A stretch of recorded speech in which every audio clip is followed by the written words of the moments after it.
आकाशवाणी लखनऊ से प्रस्तुत है प्रादेशिक समाचार।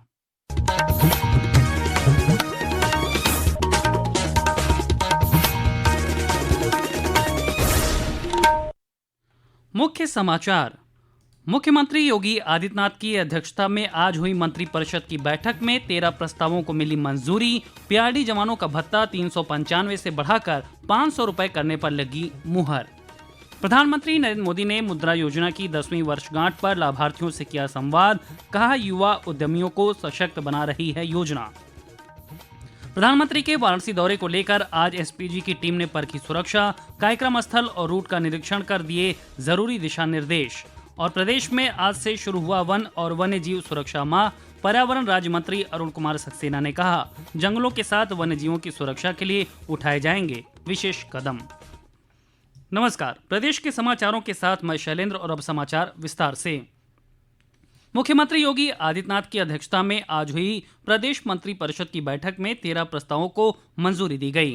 प्रदेश के वित्त एवं संसदीय कार्य मंत्री सुरेश खन्ना ने बताया कि बैठक में अयोध्या में दृष्टिबाधित और मानसिक रूप से विकलांग बच्चों के लिए बचपन डे केयर बनाने के लिए भूमि अधिग्रहण को मंजूरी दी गई। इसके अलावा पीआरडी जवानों का भत्ता 395 रुपए से बढ़ाकर 500 रुपए करने के प्रस्ताव को मंजूरी दे दी गई है। इसका लाभ प्रदेश के लगभग 34,000 पीआरडी जवानों को मिलेगा। प्रस्ताव संख्या 3 है। जनपद अयोध्या में 3 से 7 वर्ष आयु वर्ग के श्रवण बाधित, दृष्टिबाधित एवं मानसिक मंदित छात्रों हेतु बचपन डे केयर सेंटर की स्थापना है। जिला दिव्यांगजन सशक्तिकरण अधिकारी अयोध्या को हस्तांतरित किए जाने पर मंत्रिपरिषद ने सहमति प्रदान कर दी है। प्रांतीय रक्षक दल स्वयं सेवकों की ड्यूटी भत्ता बढ़ा दिया गया है। 395 रुपए अभी तक मिलते थे, अब 500 रुपए कर दिए गए हैं। मंत्रिपरिषद की बैठक में उत्तर प्रदेश अधीनस्थ सहकारी समितियां और पंचायत लेखा परीक्षा सेवा नियमावली 2025 पुनर्गठन के प्रस्ताव को भी मंजूरी मिली है। श्री खन्ना ने बताया कि अयोध्या में 300 बेड वाले अस्पताल के निर्माण और हाथरस में मेडिकल कॉलेज की स्थापना के लिए भूमि हस्तांतरण पर भी मंत्रिमंडल ने मुहर लगा दी है। मुख्यमंत्री योगी आदित्यनाथ ने प्रदेश को दवाओं के निर्माण और परीक्षण के क्षेत्र में अग्रणी बनाने के लिए फार्मास्यूटिकल सेक्टर के लिए नई मानक संचालन प्रक्रिया को मंजूरी दी है। इसके लागू होने से प्रदेश में दवाओं के उत्पादन और परीक्षण की प्रक्रिया को व्यवस्थित किया जा सकेगा। इस पहल के तहत 9.5 करोड़ रुपए की राशि की स्वीकृति दी गई है, जिससे प्रदेश में दवाओं के निर्माण को बढ़ावा मिलेगा। एसओपी के लागू होने के साथ ही राज्य के 20 चिकित्सा संस्थानों ने दवाओं के क्लिनिकल ट्रायल्स की प्रक्रिया को भी स्वीकृति दे दी है। यह संस्थान अब अपनी सुविधाओं में इन ट्रायल्स को संचालित करेंगे और इसके लिए उचित प्रशिक्षण और मानक संचालन प्रक्रियाएं भी तैयार कर ली गई हैं। ये कदम प्रदेश के फार्मा क्षेत्र को वैश्विक मानकों के अनुसार तैयार करने में सहायक सिद्ध होगा।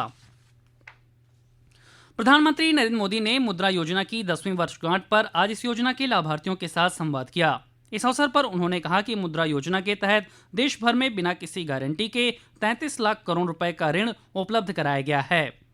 प्रधानमंत्री ने कहा कि इस योजना का उद्देश्य युवाओं को सशक्त बनाना, उन्हें आत्मविश्वास से भरना और रोजगार मांगने के बजाय रोजगार देने वाला बनने की क्षमता प्रदान करना है। मुद्रा योजना ये कोई मोदी की वाहवाही के लिए नहीं। मुद्रा योजना मेरे देश के नौजवानों को अपने पैरों पर खड़े रहने की हिम्मत और उनका हौसला बुलंद होता चले। मैं रोजी रोटी कमाने के लिए क्यों भटकूंगा, मैं 10 लोगों को रोजी रोटी दूंगा, ये मिजाज पैदा करना है। मुद्रा योजना के तहत सबसे अधिक लोन देने वाले राज्यों में उत्तर प्रदेश दूसरे नंबर पर है। प्रधानमंत्री से संवाद करते हुए रायबरेली की लाभार्थी मनीषा रावत ने कहा कि मुद्रा योजना से उनके जीवन में बड़ा बदलाव आया है।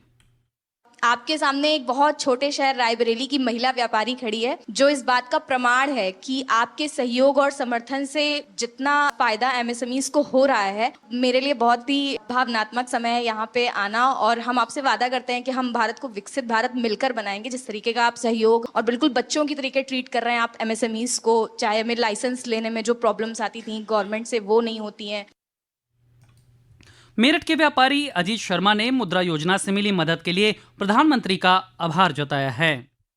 मैं समझता हूं कि यह योजना नए जो स्टार्टअप कर रहे हैं, जो नए व्यापारी हैं, युवा हैं, सभी के लिए बहुत उपयोगी है। इससे हम अपने परिवार के लिए जो सपने देखते हैं उनको पूरा करने में हमें बहुत सहयोग मिलता है। सरकार द्वारा उठाए गए इस कदम की मैं सराहना करता हूं। मुख्यमंत्री योगी आदित्यनाथ ने अपनी सोशल मीडिया पोस्ट में कहा कि पीएम मुद्रा योजना उभरते उद्यमियों को सशक्त बनाने, आत्मनिर्भरता को बढ़ावा देने और आत्मनिर्भर भारत को हकीकत बनाने की एक मजबूत कड़ी है। प्रधानमंत्री मुद्रा योजना सूक्ष्म और छोटे उद्यमों को 20 लाख रुपए तक का ऋण बिना गारंटी प्रदान करती है। पिछले 10 वर्षों में इस योजना के तहत 52 करोड़ से अधिक ऋण स्वीकृत किए गए हैं, जिनकी राशि लगभग 33 लाख करोड़ रुपए है। ये समाचार आप आकाशवाणी लखनऊ से सुन रहे हैं। ताज़ा समाचार जानने के लिए आप हमारी वेबसाइट newsonair.gov.in पर लॉगिन कर सकते हैं। इसके साथ ही आप प्रादेशिक समाचारों का ये बुलेटिन हमारे YouTube channel news on AIR Lucknow पर भी सुन सकते हैं। प्रधानमंत्री नरेंद्र मोदी के 11 अप्रैल को प्रस्तावित वाराणसी दौरे को लेकर आज एसपीजी की टीम वाराणसी पहुंची। प्रधानमंत्री के आगमन से पहले इस टीम ने उनके कार्यक्रम स्थल और आवाजाही के रूट का निरीक्षण किया। पेश है एक रिपोर्ट। प्रधानमंत्री नरेंद्र मोदी के वाराणसी के प्रस्तावित दौरा को लेकर तैयारियां तेजी से पूरी की जा रही हैं। आज वाराणसी पहुंची एसपीजी की टीम ने जिला प्रशासन और पुलिस अधिकारियों के साथ बैठक कर सुरक्षा व्यवस्था की समीक्षा की। मेहंदीगंज स्थित प्रधानमंत्री के जनसभा स्थल पर मंच और पंडाल बनाने, हेलीपैड निर्माण और वाहन पार्किंग आदि की व्यवस्था का काम युद्ध स्तर पर किया जा रहा है। इसके साथ ही जनसभा स्थल पर एसीपी राजा तालाब के नेतृत्व में फोर्स तैनात कर दी गई है। प्रदेश के मुख्य सचिव मनोज कुमार और पुलिस महानिदेशक प्रशांत कुमार कल प्रधानमंत्री की जनसभा स्थल का निरीक्षण करने के साथ तैयारियों को परखेंगे। प्रधानमंत्री एक दिवसीय दौरे पर अपने संसदीय क्षेत्र काशी को करीब 3884 करोड़ की परियोजनाओं की सौगात देंगे। आकाशवाणी समाचार के लिए वाराणसी से मनीष सिंह। केंद्रीय राज्य मंत्री जितिन प्रसाद ने आज अपने संसदीय क्षेत्र पीलीभीत के रानीगंज और बांसखेड़ा में आयोजित कार्यक्रमों में भाग लिया और लोक निर्माण विभाग की कई परियोजनाओं का लोकार्पण और शिलान्यास किया। इस दौरान उन्होंने जनसंवाद कार्यक्रमों में लोगों की समस्याएं सुनी और अधिकारियों को उनका समाधान करने के निर्देश दिए। प्रदेश का पर्यटन विभाग चित्रकूट में लगभग 50 करोड़ रुपए की लागत से पर्यटक सुविधाओं का विकास करेगा। प्रदेश के पर्यटन एवं संस्कृति मंत्री जयवीर सिंह ने बताया कि इसमें रामवन गमन पथ के मुख्य पड़ाव पर टूरिस्ट फैसिलिटी सेंटर, हवाई अड्डे के समीप देवांगना घाटी के बॉर्डर पर पर्यटक सुविधा केंद्र और डॉर्मेट्री का निर्माण शामिल है। इसके साथ ही कामतगिरी परिक्रमा मार्ग पर विकास कार्य कराए जाएंगे। उन्होंने कहा कि प्रदेश के पर्यटन को बढ़ावा देने में चित्रकूट का महत्वपूर्ण योगदान है। ऐसे में सरकार की कोशिश है कि यहां आने वाले पर्यटक विशिष्ट अनुभव लेकर जाएं। राष्ट्रीय स्वयंसेवक संघ प्रमुख डॉक्टर मोहन भागवत ने आज लखनऊ में अवध प्रांत के पदाधिकारियों के साथ एक महत्वपूर्ण बैठक की। बैठक में संघ के शताब्दी वर्ष की तैयारियों पर गहन चर्चा हुई, जिसमें निर्णय लिया गया कि संघ अपने 100 वर्ष पूरे होने के उपलक्ष्य में समाज के बीच जाकर संवाद स्थापित करेगा। प्रदेश में वन्यजीवों की रक्षा और प्रकृति की सुरक्षा के लिए आज से वन व वन्यजीव सुरक्षा माह की शुरुआत हो गई। इसके तहत वन अपराधों पर अंकुश लगाने और वन्यजीवों की सुरक्षा को लेकर अभियान चलाए जाएंगे। प्रदेश के वन एवं पर्यावरण राज्य मंत्री डॉक्टर अरुण कुमार सक्सेना ने बताया कि इस माह में जंगलों के साथ वन्य जीवों की सुरक्षा की विशेष निगरानी की जाएगी। इसके अंदर हमने ये किया है कि हम अपने जंगलों का और जंगल में रहने वाले वन्य जीवों की सुरक्षा करेंगे और इसके लिए पूरी रेगुलर मॉनिटरिंग होगी और 3 शिफ्ट में अलग अलग यहाँ से अधिकारी भी जाएंगे और सभी लोग जाएंगे विभिन्न जंगलों में, देखेंगे कि रात में पेट्रोलिंग हो रही है या नहीं हो रही है। आईपीएल 2025 में आज चेन्नई सुपर किंग्स का मुकाबला पंजाब किंग्स से होगा। ये मैच शाम 7:30 बजे से महाराजा यादवेंद्र सिंह इंटरनेशनल स्टेडियम मोहाली में खेला जाएगा। मौसम विभाग ने पश्चिमी यूपी के कई जनपदों में कल के लिए गर्मी का येलो अलर्ट जारी किया है। विभाग के मुताबिक अगले 24 घंटों में आगरा, अलीगढ़, औरैया, बुलंदशहर, इटावा और आसपास के जिलों में लू चलने का अनुमान है। हालांकि उसके बाद तापमान में 3 से 4 डिग्री सेल्सियस की गिरावट आ सकती है। और अंत में मुख्य समाचार एक बार फिर। मुख्यमंत्री योगी आदित्यनाथ की अध्यक्षता में आज हुई मंत्रिपरिषद की बैठक में 13 प्रस्तावों को मिली मंजूरी। पीआरडी जवानों का भत्ता 395 से बढ़ाकर 500 रुपए करने पर लगी मुहर।